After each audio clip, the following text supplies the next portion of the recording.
Hey YouTubers and One Piece fans, this is Corino, and I just read One Piece Manga Chapter 751, and we all got what we wanted. Fujitora versus Sabo.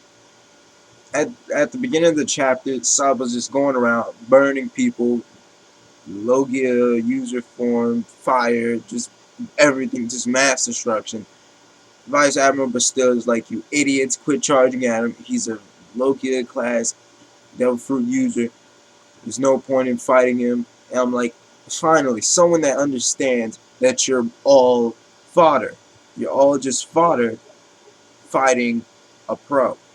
You're fighting someone that is of admiral level. And I'm just like, what part do these other Marines don't get? But then then you have then you have Vice Admiral Bastille. He jumps into it and he tries to cut Sabo with his shark cutter. And Sabo, what does Sabo do? Phases right through it. He dodges it all entirely. And another thing that gets me is his hands. One of the Marines, one of the fodder was like, his hands are incredibly strong. Sabo gripped the barrel of the cannon bazooka thing and squeezed it. And then he did the same thing with Vice Admiral Bastille's shark cutter. He just simply gripped that thing and broke it. Since when we ever saw a feat like that? Since when? When? When? I mean, the closest thing I can see to that is Vice Admiral Ron's axe being broken by Whitebeard, who blocked it with like a shockwave punch, a quake bubble punch, I think. This is like the closest thing that comes to that. And then Fujitora is like losing his calm. I mean, he just went from straight pacifist and passive to, okay, screw this, I'm effing up shit.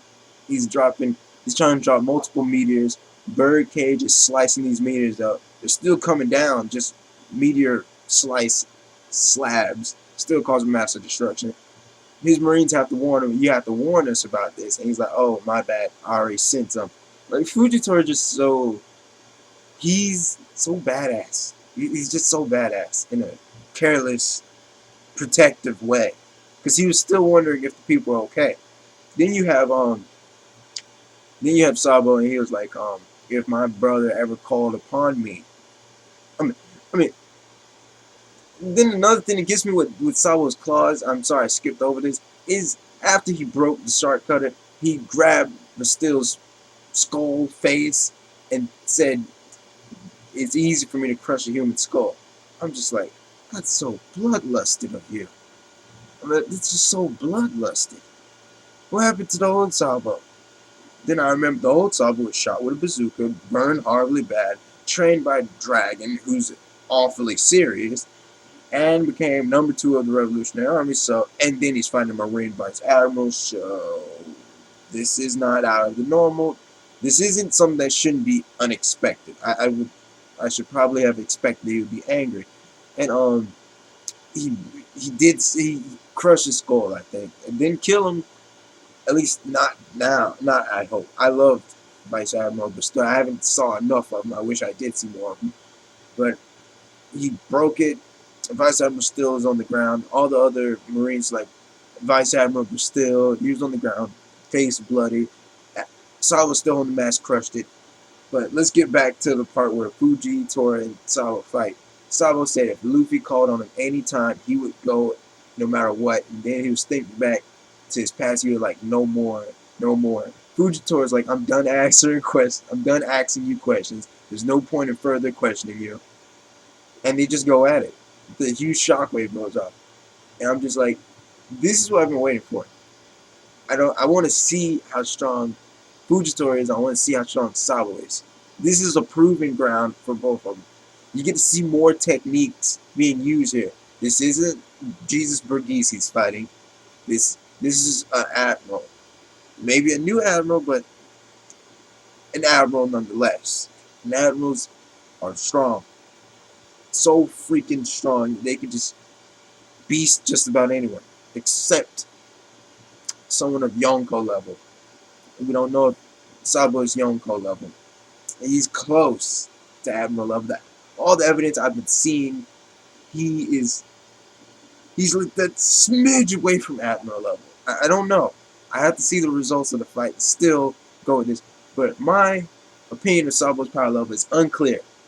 He's close. He's just if if Fujitora, if it's a stalemate or a tie, I'm gonna say he's equal to Admiral level. I'll say that. I'll say that. But at this point, this just makes you wonder if Sabo's equal to Admiral level. He's second, number 2 in the Revolutionary Army. What about Dragon? And two, the thing that gets me is why the F are you beating around the bush? Why don't you just, when you have people as strong as Dragon who can literally just, when you have people as strong as Sabo who are Admiral level, you have Dragon who taught him. That means Dragon is either higher than Admiral level from based off of what we've seen, and if that's the point, you have this Revolutionary Army. You have Koala who's a fisherman karate practitioner. You have all these strong people in the Revolutionary Army. Why don't you just go all out? Just fight the Marines, fight the world government. Just go straight at it. They're obviously strong enough from based off of what I've seen. You have Ivankov, who's pretty strong. You have Kuma, who's a Shichibukai, who's probably a lot more stronger if he had his own will and his mind. And then you have like Sabo, who's just beasting. Then you have Dragon in the background. I'm just like, why don't they just go for it? I mean, yeah, there's 3 admirals, but come on, just go for it, man. Come on, just go for it. I haven't seen anything say that they can't go for it. But maybe there's some other stuff that's stopping them. Maybe it's a lot of stuff stopping. I don't know. But another thing that kind of disappoints me is the way that Sabo and Fujitora have to fight. Fujitora is a passive guy. He doesn't even want to. He wants to avoid fighting. He wants to avoid loss of casualties and everything.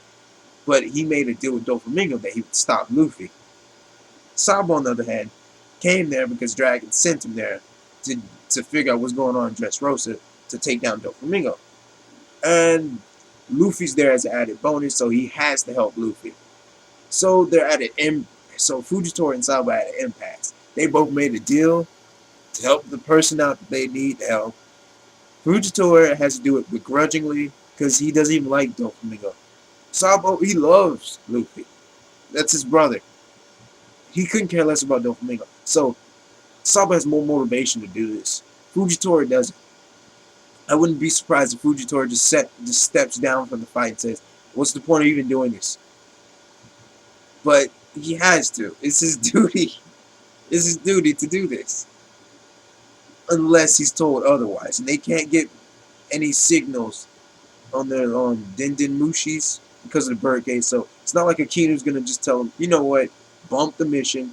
Doflamingo is just no longer king. Do whatever you need to do. And then Fujitora just says, you know what, there's no point of us fighting anymore. It's not going to happen. Not yet. Maybe. Let's go to Luffy. Luffy's still charging on the bull on Uzi.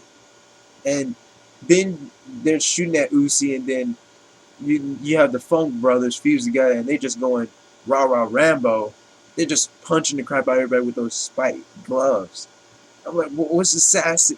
How are they assassins? What, they just punch enough holes in you in those spike gloves to kill you? That's very assassin-like. I expect stealthy when I hear assassin, but whatever rocks your boat. One Piece obviously does not care about any preconceived notions of assassins. But they help Luffy get past Cavendish, and they give him a shortcut to supposedly get to Doflamingo's place. They go to this well. Laws complain that if he goes in there with his cuffs still on, it's suicide for him. Rebecca, Robin, King Riku, they call Luffy and tell him that they have the keys and they'll meet Luffy immediately or as fast as they can. Luffy still goes into the well. Door closes behind them. And who's standing there smiling evilly? Doflamingo. I don't think it's Doflamingo. I think it's a clone. But that could be me. I think it's personally a clone. Because, I mean, he's pulled this crap before. He pulled this crap before with Luffy, and his clone was doing a pretty good job. And it took a surprised attack. It took a surprise rage attack from Kairos to behead it. It's not like it was gonna die. It was a clone, so he could have reattached the head and kept on going.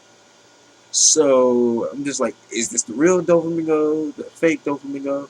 I don't think Doflamingo would fight Luffy while there's a whole bunch of gladiators that want to take his head outside.